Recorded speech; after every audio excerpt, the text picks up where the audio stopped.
বিপজ্জনক গাছে ঘটে যেতে পারে বড় দুর্ঘটনা। আশঙ্কায় পথ চলতি সাধারণ মানুষ থেকে শুরু করে ব্যবসাদার। রাস্তার দুপাশে বিপজ্জনকভাবে দাঁড়িয়ে রয়েছে একাধিক শুকিয়ে যাওয়া বড় বড় গাছ, আর সেই গাছের ডাল ভেঙে পড়ে আহত হতে পারে সাধারণ মানুষ। এই আশঙ্কা থেকে গাছগুলিকে অবিলম্বে কেটে ফেলার জন্য আবেদন জানালেন ফুলিয়ার মানুষজন। সূত্রের খবর, ফুলিয়ার বাসস্ট্যান্ড থেকে ফুলিয়ার রেলগেট পর্যন্ত রাস্তার দুপাশে একাধিক বড় বড় গাছ রয়েছে। একদা এই গাছের ছায়ায় ফুলিয়া বাজার এলাকায় মানুষজন স্বস্তি অনুভব করলেও বর্তমানে এই গাছই আতঙ্ক সৃষ্টি করেছে। স্থানীয় মানুষের অভিযোগ, গত এক বছরে হঠাৎ করে সতেজ গাছগুলি রহস্যময়ভাবে শুকোতে থাকে, বর্তমানে যা সম্পূর্ণ শুকিয়ে গেছে। অভিযোগ বিষয়টি নিয়ে প্রশাসনকে লিখিত অভিযোগ জানানো হয়েছে।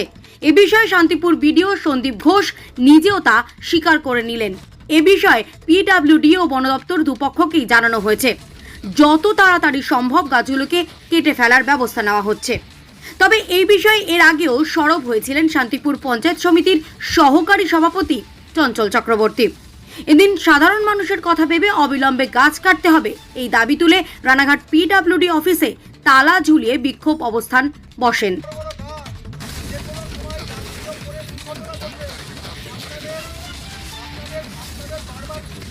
করতে তো খুবই অসুবিধা হয়। কারণ আমাদের এই গাছ শুকিয়ে গেছে, মরে গেছে গাছ, কখন ভেঙে পড়বে এই জন্য তো আমাদের খুব অসুবিধা হয়। খরিদ্দার পাতি আসছে না এদিকে। কেন না আসার কারণ? ভয়ে আসছে না। এই বাচ্চা কাচ্চা যাচ্ছে এদিকে স্কুলে কেক নিতে দোকানে, তার নিতে পারে না।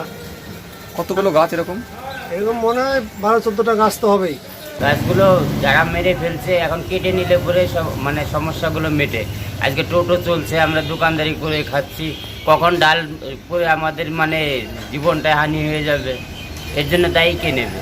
এবং সর্বপ্রথম আমি বিডিও অফিসে পঞ্চায়েত সমিতি এবং বিডিওকে লিখিতভাবে বাজারের সবার সম্মতি নিয়ে লিখিত নিয়ে জমা দিলাম যে এই গাছগুলো যে আজকে মারা গেল একযোগে।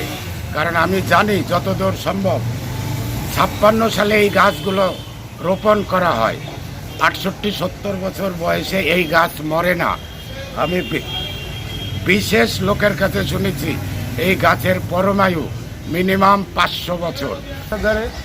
রাস্তার ধারে দোকান করে বসে আছে বহুদিন থেকে। হ্যাঁ, তো এইখানে যে গাছগুলো হঠাৎ মারা গিয়েছে, প্রায় 10 থেকে 12টা গাছ। এই গাছগুলো কীভাবে মারা গেল আমরা চাই সরকারিভাবে তদন্ত করে গাছগুলোকে কেটে সরিয়ে দিয়ে, নাহলে আমাদের দোকানের সামনে রাস্তা চলতে লোকের ঘাড়ে এবং মাথায় পড়ছে যখন ছোটো ছোটো ডালগুলো ভেঙে। ভয় হচ্ছে যে বিপদে কোনো দিন আমার দোকানে খরিদ্দার দাঁড়িয়ে আছে, এমন টাইমে কারো মাথায় একটা বড় ডাল পড়ে গেল, তখন একটা দুর্ঘটনা ঘটলে আমাদেরও দুঃখ লাগবে এবং পথচারীদেরও কষ্ট। এবং সেটা তো প্রশাসনের কাছে আমাদের দাবি অনেক দিন থেকে, যাতে গাছগুলোকে সুন্দরভাবে কেটে সরিয়ে রাস্তাটাকে ক্লিয়ার করে যাতে সাধারণ মানুষ চলতে পারে। যেমন এই কাটার তো কোনো নাম বন্ধ পাচ্ছি না, আমরা মোটর সাইকেল নিয়ে যাতায়াত করছি। তাই এবার একটা ছাল ধরুন ঝাম করেছিলেন একটা বলে এবার একদিন মোটর সাইকেলের পিছনে বলে আরেকটু হলে তার মাথায় করছে। এরকম আমরাও ধরো যাতায়াত করছি, তা কখন কোন সময় ভেঙে পড়বে তা তো ঠিক নেই। এবার আমরা তো আসতে এখানে চায়ের দোকানে ধরো দাঁড়াচ্ছি, চাটা খাচ্ছি, বা ওই রাস্তা দিয়ে রঙ্গমঞ্চে যাচ্ছি, হসপিটালে যাচ্ছি, ছেলেপিলি স্কুলে যাচ্ছে। এবার কখন কোন সময় কী বিপদ হয় সে তো বলা যায় না। গাছগুলো দেখে আমারই আশঙ্কা হয় যে দুর্ঘটনা ঘটতে পারে যে কোনো সময়। গাছগুলো একটা সময় জীবিত ছিল। আমি 9 মাস এখানে রয়েছি। প্রথম দিকে আমি নিজের চোখেই দেখছিলাম গাছগুলো অসুস্থ হয়ে মৃতপ্রায় হচ্ছে, কিন্তু এখন আশ্চর্যজনকভাবে দেখলাম যে সবকটি গাছ প্রায় মারা গেল রাস্তার দুটো পাশে। আমার প্রথম বক্তব্য হচ্ছে এই গাছগুলোর মৃত্যু নিয়ে বন দপ্তরে তদন্ত করা উচিত। এগুলো স্বাভাবিক কারণে মারা গেছে এরকম নয়। গাছগুলোকে দেখলেই বোঝা যায় এরা সুপ্রাচীন গাছ। ফুলিয়ার ঐতিহ্য হোক, ফুলিয়ার পরিবেশের জন্যে হোক, এই গাছগুলো থাকা একান্ত জরুরি ছিল। কিন্তু আজকের দিনে যে কারণেই হোক গাছগুলো মৃতদেহ হয়ে আছে, এবং মৃতদেহ বলতে খারাপ লাগছে, তা সৎকারের ব্যবস্থা হবে। কারণ গাছগুলো পিডব্লিউডি দপ্তর অকশন করে গাছগুলো কেটে ওখান থেকে সরিয়ে নেবে আর কি। কাটাকাটগুলো খুব তাড়াতাড়ি কাজটা হবে, আমি তদবির করছি। কিন্তু আবারও বলবো যে গাছ চলে যাওয়াটা আমি খুব ভালোভাবে নিয়ে নিই, গাছ মারা যাওয়াটা। এবং আমার দপ্তর থেকে আমার পঞ্চায়েত সমিতি বা বিডিও তরফ থেকে আমি অতগুলো গাছ আবার ওখানে লাগানো, তাদের রক্ষণাবেক্ষণের দায়িত্ব নেব।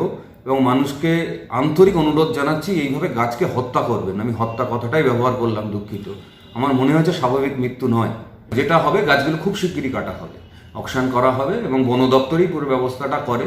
আমি দুটো দপ্তরের সমন্বয় করার চেষ্টাটা করছি। গাছের মালিক হচ্ছে পিডব্লিউডি ডোটস এবং গাছগুলো কাটার ব্যবস্থা করে দেবেন বন দপ্তর। দুটো দপ্তরের মধ্যে কাগজ, চিঠি ইত্যাদি গেছে এবং শেষ যা খবরটা পেয়েছি খুব শিগগিরই অকশন হবে। এর জন্য যা কিছু সাপোর্ট, প্রশাসনিক সাপোর্ট আমি তাদের দেবো বলেই কথা দিয়েছি। নাম, পরিচয়? আমি Sandip Ghosh, video Shantipur. Phulia bus stand থেকে ফুলিয়া রেলগেট পর্যন্ত দীর্ঘ 80-90 বছরের গাছ, একসাথে 18টা গাছ মারা গেল, হঠাৎ করে একসাথে মারা গেল। আমরা পিডব্লিউডিকে চিঠি দিয়ে বলেছিলাম এর উপযুক্ত তদন্ত করতে। পিডব্লিউডি তদন্তও করলো না। গাছগুলো যে পরিস্থিতিতে আছে, ঝড় বৃষ্টির সময়ে ভেঙে পড়ে বাজারের মধ্যে গাছগুলো আছে, যে কোনো বড় দুর্ঘটনা ঘটতে পারে। এর আগে কৃষি দপ্তরের গাছ পড়ে একজন মারা গেছেন, বারবার সতর্ক করার পরেও কৃষি দপ্তরের ঘুম ভাঙেনি। একই ঘটনা ঘটছে, মানুষ প্রাণ হাতে নিয়ে ফুলিয়া বাজারে যাচ্ছেন এবং বাড়ি ফিরছেন। যে কোনো সময় বড় দুর্ঘটনা ঘটতে পারে। বারবার পিডব্লিউডিকে আমি চিঠি দিয়েছি, তাদের ঘুম ভাঙছে না। 18 মাসে বছর হয়, তাই আজকে বাধ্য হয়েছি এই অফিসে তালা ঝুলিয়ে দিতে। চঞ্চল চক্রবর্তী, সহকারী সভাপতি, শান্তিপুর পঞ্চায়েত সমিতি।